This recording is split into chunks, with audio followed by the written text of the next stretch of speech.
something in the chat. I'm going to turn down my phone volume so the delay isn't weird.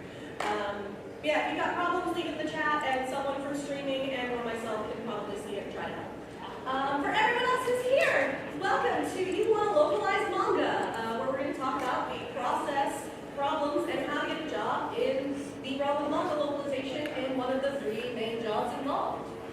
So we're going to start by talking about just an overview of the process, also known as why is this taking so bloody long.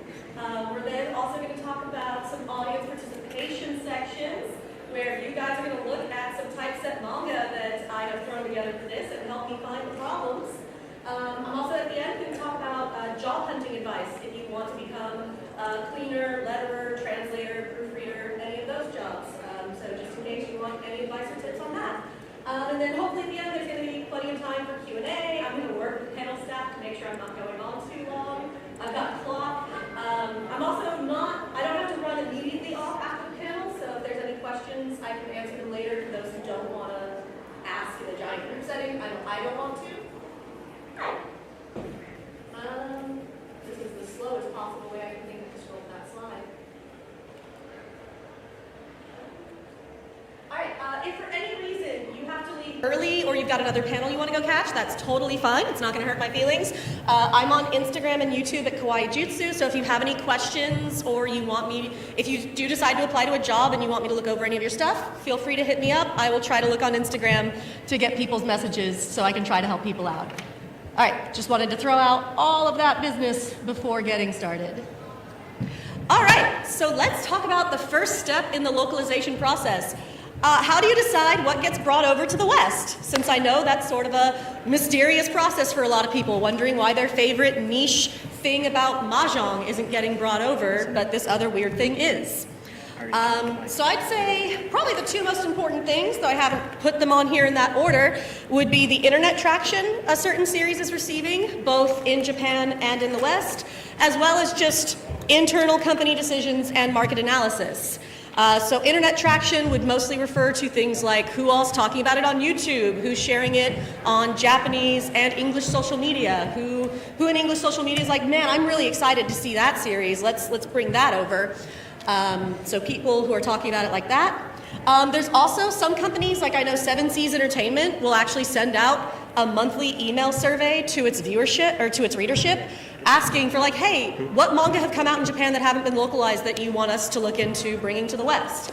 So if you want to get on like 7 Seas Entertainment's mailing list, other companies also have that too, and they do actually listen to that feedback and do their best to use that in negotiations.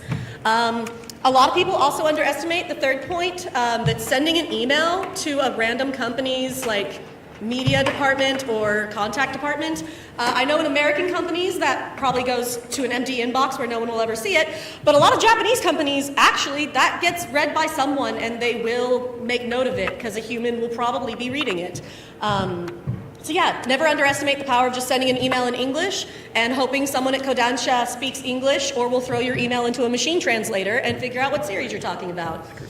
Lastly, the internal company decisions and market analysis has a lot more to do with, okay, you know, a lot of companies, they know when they've got a good manga, right? You know, when they saw Spy Family, they didn't have to do a lot of research to know if that was going to sell. They knew what they had. So you've got just internal company knowledge that this is going to sell like hotcakes. You've also just got analysis of things like after Spy Family got announced, you then noticed a mild surge in anime starring a cute young child protagonist and 2 somewhat grisly mature adults around them. So how much is that genre or that sort of particular trope sort of on the rise? That gets into it. I've also got a side note written over there that this is part of why you shouldn't just pirate manga. Because yes, they will also go to sites like MangaDex and see how many people in the West are reading illegal scanlations of these series, but that doesn't always go into the good, yay, people are interested bucket. That goes into the, oh, this many thousand people have already read the series and they clearly aren't going to read it again. So we're not going to make that money off of it. It's not profitable for us to bring it over here because everyone already read it. So that's my one little piece about maybe don't read a scanlation. All right, The general process of localization. Every company and every series, every publisher is different, so not every manga will go through all of these steps. This is simply all of the steps something could go through. We'll talk about these a little bit more as we go on. So you start with cleaning, just removing all of the Japanese text from a page. Then translation, straightforward, putting the words into English. Script PR is any proofreading done before the series has been typeset. Then obviously typesetting, which is probably the most time-consuming part of the process, in my opinion. Then you've got proofreading of the typesetting. You've got potentially Japanese publisher feedback and corrections. You've got the localizer having to apply those corrections and get that confirmed. And then you can publish a manga. And that's why this is taking so long. All right, starting off with cleaning.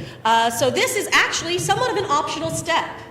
It never used to be, but as more and more manga are getting produced digitally in the first place, depending on your publisher, sometimes they have just the original file of the pages from the mangaka where they can just hide the layers of text or sound effects or whatever you need to, and you don't have to clean it because it came to you as a PSD file in the first place, because that's all it ever was. I still work with a lot of series though where, yeah, they just send you TIFFs of the thing and you have to clean it yourself. So cleaning and typesetting is still very much a job, and it's still very much a chore.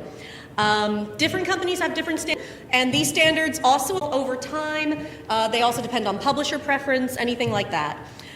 The one thing I can tell you is industry standard is Photoshop. Pretty much everyone is going to expect you to use Photoshop and or InDesign. There's actually a handful of companies that will not talk to you if you don't know InDesign, which is interesting in my opinion, but I'm going to chalk that up to corporate culture more than anything else. At the end of the day, I will say that what's important is your files can be exported into a TIFF, a PSD, or a PDF. So long as whatever software you're working in could support that, Procreate, you may be able to get away with not paying Adobe. I know I don't want to pay Adobe. But yes, I would recommend if you're interested in cleaning and or lettering and typesetting, get familiar with Photoshop, especially for the clone stamp tool. Just nothing beats Photoshop's clone stamp tool.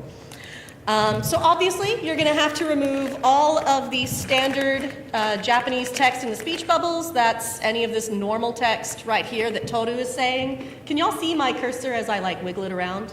Cool, awesome. I've never actually used the iPad projection before, so this is a learning experience. You've also got to remove any of this stuff over here on the side is what we call side text. It's not it may or may not be being spoken aloud by the character, but it's some off joke that they're saying out the corner of their mouth.